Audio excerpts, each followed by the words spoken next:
and welcome to Always in Escrow. I wanted to welcome you all to a very special show. I am so honored to introduce my dear friend, Maggie Byrne Taylor, a dedicated spiritual healer and teacher. After experiencing a profound spiritual awakening in 2012 after the loss of her younger brother, she embraced healing modalities like yoga, meditation, Reiki, and energy work. Maggie now guides others in their spiritual journeys, offering group and private sessions to foster healing, self awareness, and intuition. Maggie, welcome to the show. Hello, thank you so much. I am honored to be here. How amazing.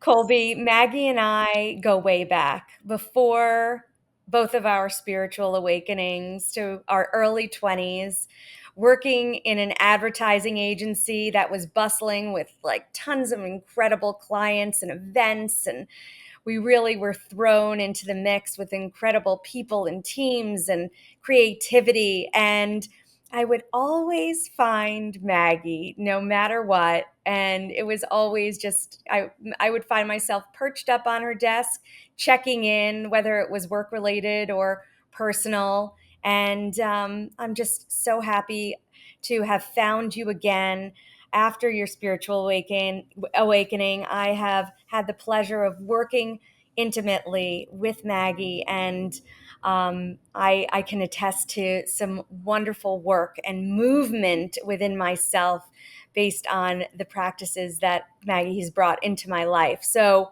Maggie, Colby, meet. I'm so happy. Like two of my very good friends could be here today, and we're all connected. Maggie, it's such a pleasure. Serena raves about you, and Serena knows this about me. I'm a big energy worker, so I really believe in it. So I'm super excited to hear what you have to say. So nice to meet you, Colby. Can you explain how long distance healing works? As Serena said, I have a variety of offerings. Now, all of the things that I offer, others are healing modalities that have helped me heal. And Serena talked a little bit about why did that I started this through a loss. And rewinding 12 years ago, I did have a significant loss that put me into the throes of trauma and PTSD while raising three young kids, ages 5, 3, and 6 months. So at that time, Serena and I know each other from advertising, and I was working in advertising and marketing and trying to take care of these kids and manage my grief and all of the stuff that goes along with it. So, with grief and with trauma, what tends to happen is that um, you change immediately because your world changes. So, for me, I had the grief side of it, but side by side, that I started to wake up and see that this world wasn't what I thought it was. And as Serena said, we were always friendly and we had a lot of fun in our 20s in advertising, and we kind of sought each other out a lot. I think because we both, on a level that we didn't really understand at the time, had that light within us. It was like a relief to be with you, right? Amongst the stress and clients and all of that. All of the modalities that I offer really started then with, whoa, this is helping me. Whoa, this is validating how I feel, which I grew up religious, and I have nothing negative about religion at all. But when I turned towards spirituality, it started to heal me in ways that I didn't know was possible. So when we talk about energy healing and distance healing, healing is, from my perspective, it's the work of your energy and it's the work of your soul. And our soul and our energy is outside of time and space. We are here together in this moment, physical in this time. However, our true essence, our energy is eternal. So when we talk about doing distance healing, we're accessing our higher selves in that realm of where we are eternal. So we don't have to be face to face. We're all connecting here and we're not, in person, but our energy is connecting and we can enjoy like how each we talk to each other and how we feel with each other. And the energy work, what it does is takes you to higher frequencies where you can heal from your true self as opposed to the denseness of the world that we're in. It's so powerful. You just I took that word right out of my mouth. Powerful. Yeah, That's I it. mean, it's so powerful and it's empowering. I've had a few long distance healing sessions, and then being in person with Maggie is also an incredible treat too. But I can really talk about this where, Maggie really just opens up the dialogue, and I can be anywhere I choose to be in, a quiet place where I'm comfortable, where I can just listen and be guided. So when we talk about our spirituality and our energy and our focus, it's all about intention.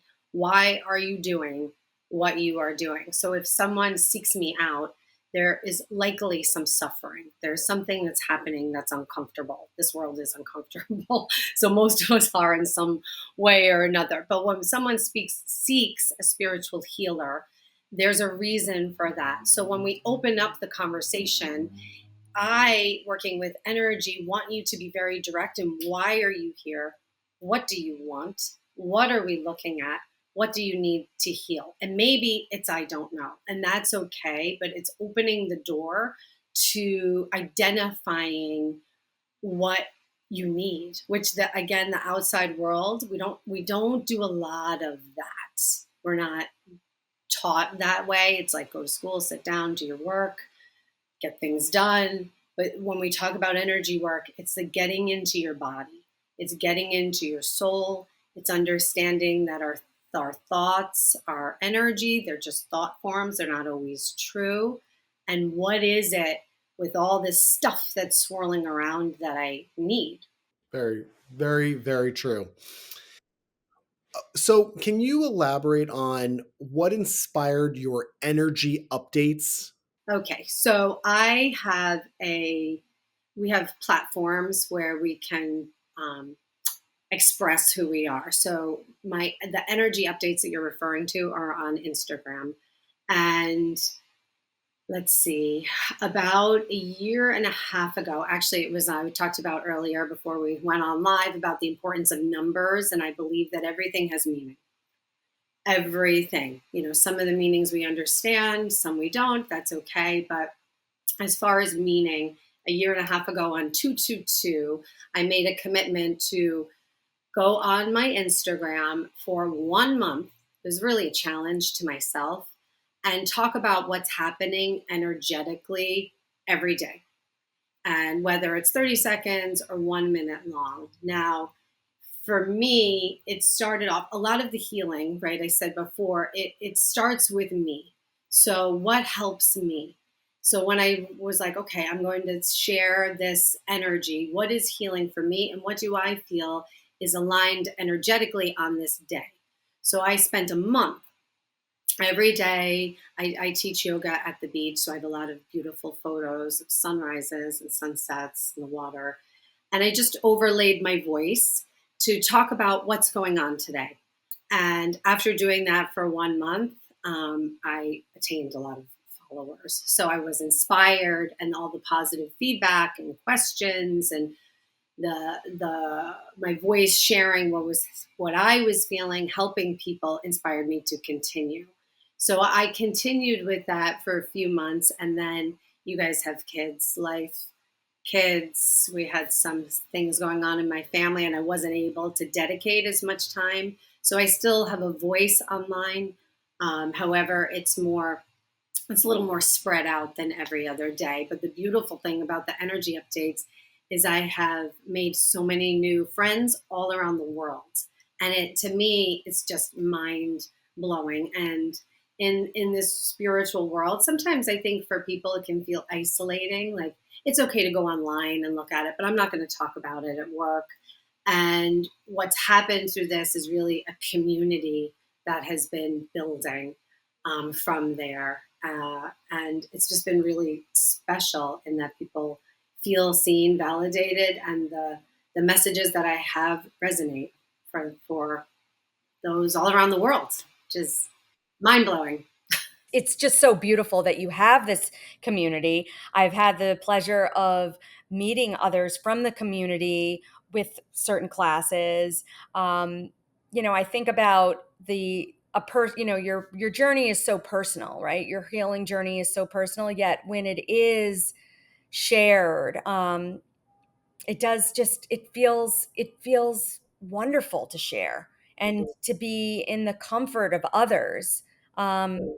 That are also welcoming the conversation. So I wanted to ask about personal healing journeys, and is it ever too early? Is it ever too late to seek you out, to start the conversation? How do you begin? Where do you begin? The spiritual journey is a journey of yourself. So there's no beginning and there's no end. So there really is no set, well, you should be older so you can understand the teachings. Um, I don't attest to that. When it comes to energy healing, whether it's me or working with somebody else, it's about meeting somebody where they are. Again, I come back again to really what a lot of the programming and the messaging of the world is, that things should be different. And when we talk about healing, we're about meeting ourselves where we are as opposed to wanting things to be. Well, we can want that, but should be different than they are.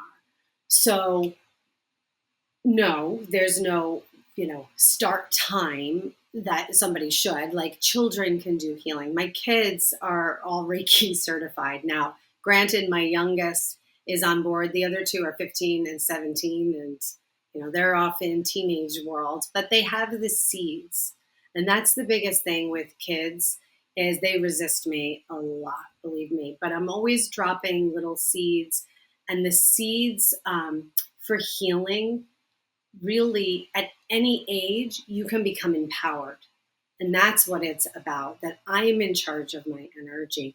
I have had horrible things happen, but I can heal from this. So it can be any age. How do you start? I mean, that's up to you and what resonates. It could be as simple as starting with a 5-minute breath practice and coming into your own body. It could be a lot of people come to me starting through yoga because that's an open door and everyone knows what it is. You could start with doing some free meditations on Insight Time, or you could read a book. There's a million ways that you can get started, but how you start, it should be something that feels good. It should be something that lights you up. Am I interested in this? Like, it's not, oh, I should be spiritual now. My doctor said I need to do yoga. If it doesn't feel good, you're not honoring yourself back to that. What are my needs? So I would start to think about what feels good. What do I like to read about? What do I like to think about? Do I like a 5-minute meditation?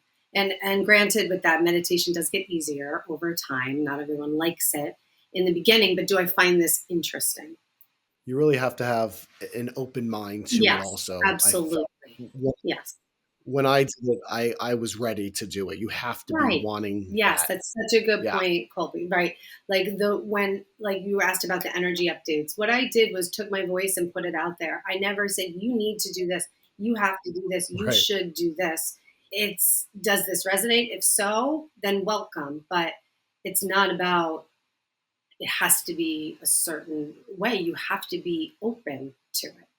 And not everybody is open at all times in their life.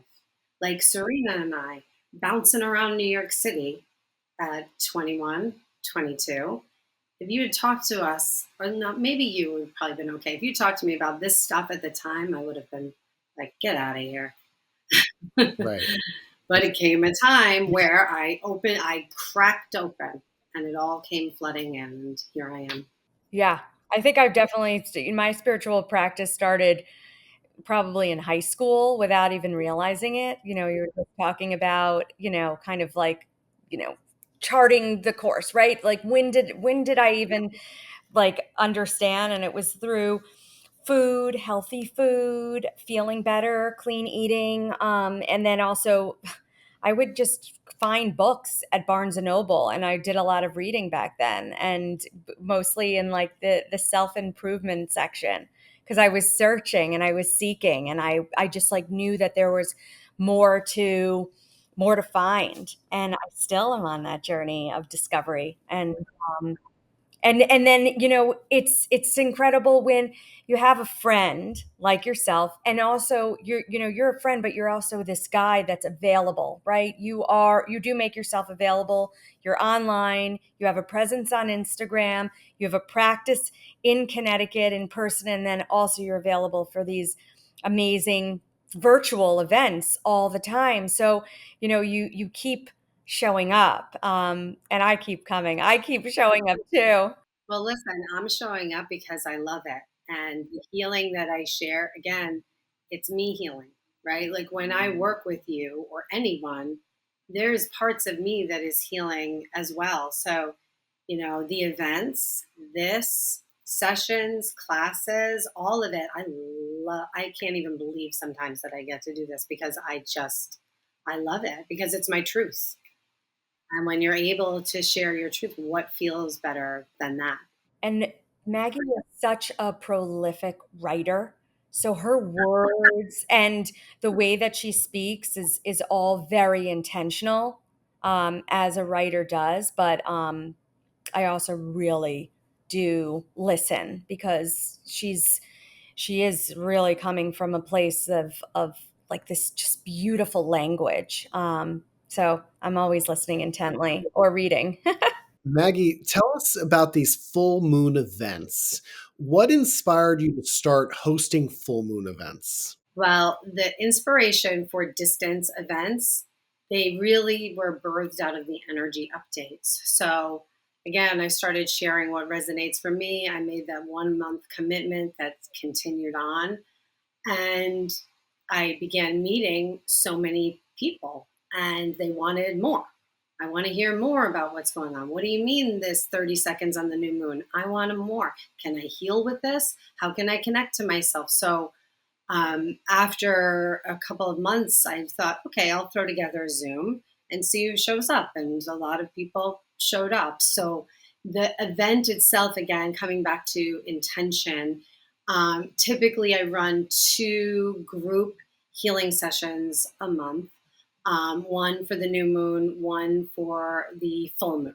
So I'm looking at the cycles of the sun, the moon, and the earth, and then each, depending on what's happening celestially, I will host the event with that theme in mind. However, my take on it is I'm a Reiki master teacher of several lineages. I have shamanic background, quantum healing, all kinds of stuff that helps me. So, depending on what's going on, I'll weave that into it. So, it's really a sacred ceremony. Um, Depending on what's going on. And the inspiration came from people asking for more. And then again, honoring my truth, I said, well, if I'm going to, work deeper on the energy, here's what I would do for myself. And I'm putting it out there for us. So let's talk about how people can work with you and events that you have coming up. You're, in person and virtual. So let's put it all out there so we can find you. Well, you have my website is Maggie Byrne with a Y, Taylor.com. I offer, well, I'm here in person in Fairfield, Connecticut. I have this beautiful studio called Elevation, where I'm from now, right down the street from the train station. So you can zip right up from New York City if you wanted to come in person. And I'm upstairs from a gorgeous crystal shop, Element 50. So I have collabed with the shop owner downstairs to create this space and to help cultivate this loving, amazing community that we have. So you can meet with me here in person. I run small classes or small groups from here. I live stream probably about half of the classes that I do in person. So you can sign up on my website on Fridays. I have a unique class called Reiki yoga where I weave energy healing into the yoga practice. And that was inspired by that's what I do for myself in my personal practice. So I decided to share it in this space. So that's on Fridays, Thursday mornings. I have a soul like community group where we do guided meditation, vibration shift techniques, sharing. Um, and then again, I have all of my events online as well. I teach yoga classes. I have my space here is gorgeous, but it's intimate. It's a boutique studio. So I have some larger yoga classes where I partner with the town of Fairfield and I teach at the beach. And sometimes for some classes, I'll rent larger spaces downtown for people who are local and want to come. Yeah, and also just, the individual healing and that people can seek you out online. Oh, and mentorship. That's a huge part. I'm like, I know I'm missing something. So I teach. I teach Reiki masters. I teach Reiki 1, Reiki 2, Reiki master teachers, again, different lineages. And I have a mentorship program. So I work with clients, my friends, one-on-one. We set goals similar to like a spiritual life coach is how I've structured it. And that is meeting more on a consistent basis, building those tools we were talking about to integrate into your everyday life. It's I look at that as like a leveling. That's a leveling up. I feel cleansed during this, Serena. I mean, I right, Serena? know. Yeah, Something Maggie has, and we're all on Zoom, but it's like she came into the screen, and I feel yeah. uplifted, It's right? it's really powerful. I mean, her presence and, how grounded she is and what she puts out there, and her meditations are really great. So Oh, and I have a I lot of free love. meditations out there too. So there Okay. YouTube, there's some, that'll be building. I'll be building on that soon. But there are some free meditations on YouTube. Insight Timer, my website has some stuff you can download for free too. Wow. Beautiful. Thank you Thank so much for you. You joining guys are us. amazing. Colby, so nice to meet you. Anyone that Serena loves, I love. So thank you so much for Same. hosting me and having me on your awesome podcast. So great. Thank you so much.